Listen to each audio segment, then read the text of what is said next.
when I was at Heroes Con, a fan, I wish I would have written down his name, because I forget his name, and if you're out there, let us know. Yeah, let us know in the comments. Who gave me something for us to open up on Recalltiques Roadshow, which we'll do on an upcoming episode. But cannot wait. So yeah, you got something here. Just to explain our show a little bit, we take a look at vintage toys. We open these bad boys open them up and then find out how much they're worth and see if like we blew it and like completely devalued a little an devaluation collectible. This is my Qui-Gon Jinn action figure from 1998. So you say this is your Qui-Gon Jinn. Yes. This is so you bought this. I bought it, and then you never played with it? No, I snagged it at Mr. Bulky's. This is shocking that it's $8. Yeah, like for some reason I had money. I like a 10 spot burning a hole in my pocket. Mm-hmm. Just randomly walking around the mall at Westmoreland Mall. I go into Mr. Bulky's to get overpriced candy, and I'm like, I never see toys in there, and I was like, well, shit. There's Qui-Gon Jinn. I'm like, I want it right now. Yeah, because I feel like it would have been $5 or $6 if you got it at, like Target or something. They hosed me on this. Mm-hmm. Episode 1 figures, I would buy one and then like have one that I open, like store one, open one. When I was in high school, I had a friend. He had all the his mom, when he was little, had like the bright idea to like buy 2 of all the Star Wars figures. Yeah. So he had his Star Wars figure to play with and then a Star Wars figure locked away. And it's like, so when I was in high school, I was like, oh, what a genius your mom was. And if only, and oh, what a great idea and stuff. So then it's like when these things start making a comeback, it's like, okay, yeah, that's the game plan. And I don't have too many of the episode 1 figures because I fell off the collecting wagon when the toys for episode 1 came out because you were like so many of them. Yeah, you were like Power of the Force. Power of the Force. And they were probably licking their lips because the Power of the Force stuff did pretty well. It really did. And then it's like they're licking their lips, and then it's like they had shelves and shelves of this stuff when the movie came out. It was unrealistic I like a toy line. We talked about this before on the show where you have a reasonable chance of collecting all the figures in that line. Mm-hmm. When there's so much stuff and you can't like gets beyond you. It gets beyond you. It's like, why even bother? Mm-hmm. So like I just like put a stop to it. Yeah. Even at that. You had a period like you saw episode 1 and you were like into it, or like did you just hate it immediately? Like you were into it for a little bit and then you kind of soured on it as time went on, or I felt like I had the immediate reaction. It was like the Emperor's New Clothes thing. Yeah. You were in denial. I was in denial. I think we did some like psychoanalyzation on our episode 1 episode. It was the support group we did.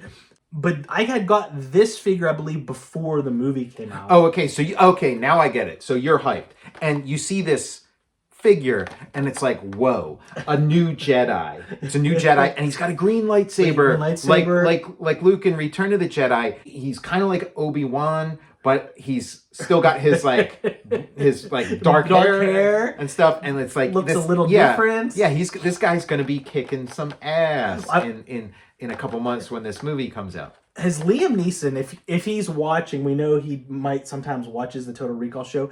Has he ever gone up to a bar and he's like, I'll have one Qui-Gon Jinn? I like this action figure a lot more than I like the character in the movie. The Comtech chip, there must have been a reader for that. It was getting wild when they're putting like circuitry in the action figure. Yeah, and the circuitry is kind of like, it's like just this like throwaway thing. Yeah, you need to get this sort of receiver that you can hook it up to. The chips say like, feel, don't think, use your instincts. Anakin will become a Jedi, I promise you. Be wary. I sense a disturbance in the Force, and may the Force be with you. I love this advice. Feel, don't think. What great advice. Qui-Gon Jinn driving instructor. Don't think. Don't think. Qui-Gon Jinn Jedi duel. So this is him getting ready for his Jedi duel. Yeah, like when you saw like this guy and then this guy's gonna fight him. It's like this is the movie. Shit. This is gonna be such a great movie. I saw The Matrix in the theater and it was like I saw it too. Yeah, this is like an appetizer but the main course is going to be Star Wars Episode 1. Yeah. Well, Tom, this has been sealed since '98. Let's want to crack this open. And let's do it.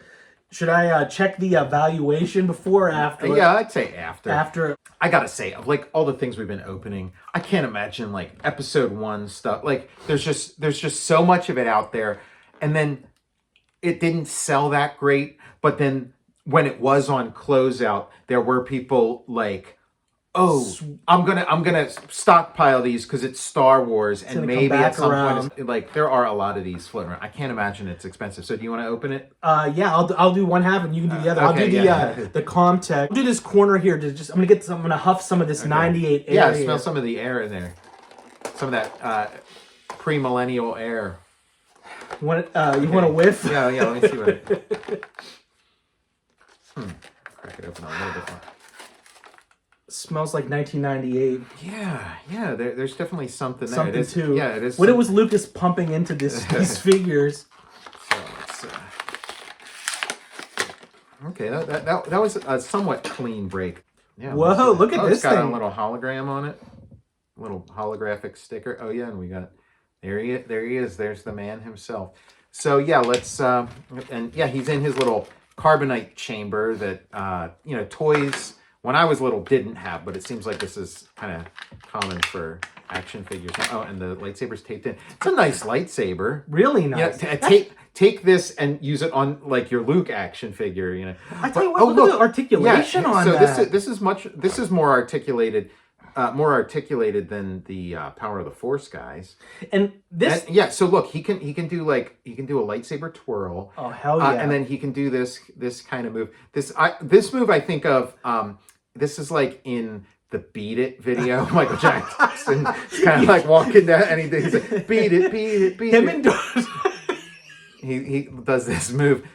Him and Darth Maul tie their wrists together and do like a synchronized knife fight. Yeah. But yeah, so he. This is like Liam Neeson's driver's license photo.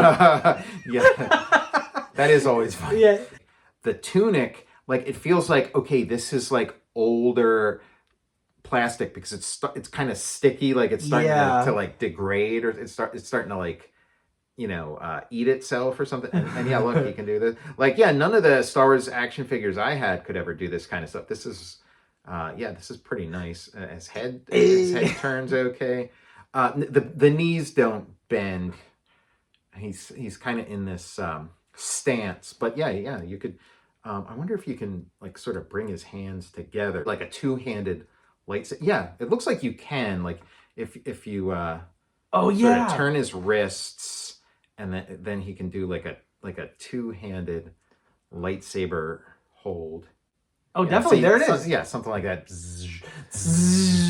You want to look it up and see what this guy's worth? Let's take a look here. You valued him again, like a Qui-Gon Jinn action figure. It's like, who gives a shit? So weird. Well, there's one right here. Let's take a look here.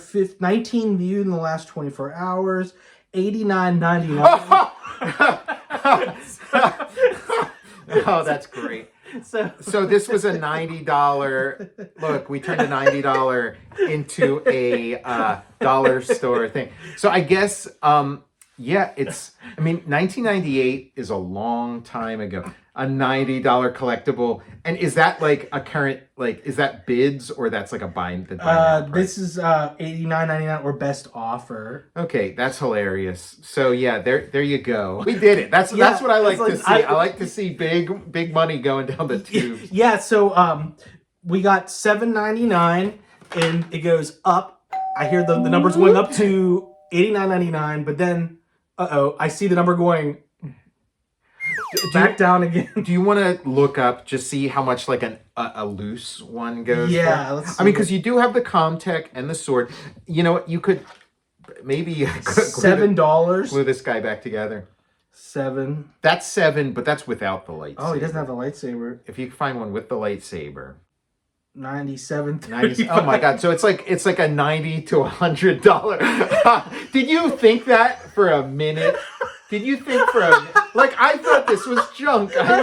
This is great. Yeah, what an iconic episode of this is maybe the best episode of the Total Recall show ever. Shows us again like how out of touch we are and wrong side of a generation gap or something. Because to us this is like garbage. So, dude, all those people who bought crates of these when they were like being remaindered, they're millionaires now. You know what though? Hilarious. I'll bet if you put him back in his case and just like glued it together, you could like get something, get like $20 or something. That's hilarious. Now, Matt, like if you knew it was that you could sell it on eBay and credibly put it up for like $90, like would you have done that, or would you have just been like, I'm just gonna? I would. It's worth it for the Recalltiques Roadshow, the Total Recall show. Yeah, it does. The stunt has finally paid off because this is we've opened some stuff where it's like $40, $30. Yeah. But like this is our first like thing that's like with shipping is $100. That's pretty sweet. Yeah. So the numbers once again they went from like 80 something to 0. Yeah. That's I don't think we have a slide whistle sound effect with like a long enough like downward for a Qui-Gon Jinn.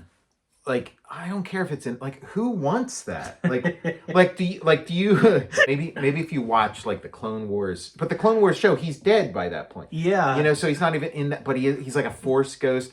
Maybe because he does show up in the Obi-Wan Kenobi TV series, so maybe that helped or something. But it's like he's in episode 1 and that's it, other than these Force ghost appearances. Episode 1, maybe it's like there's some Qui-Gon Jinn fanfare. Yeah, like I said, I mean we're like on the wrong side of the episode 1 generation gap. Like we don't like it, but then there's like a generation that's come up where it's the Bible to them. It's I think Star Wars 1. It's the first Star Wars. It all started there. He's the the grandfather of all the Jedi. Like he's there. Without him, there's no Obi-Wan. If you watch the movies in that order, would have been nice to see him and Darth Maul like continue to fight through the other movies. Yeah, just I mean, it was probably in his contract. He's like, I'm not doing more than one of these. Bartender, may I have a Qui-Gon Jinn? So thanks for joining us for Recalltiques Roadshow. Yeah, we'll see. Yeah, another classic episode. Yeah, the best one yet. We'll see you. See ya.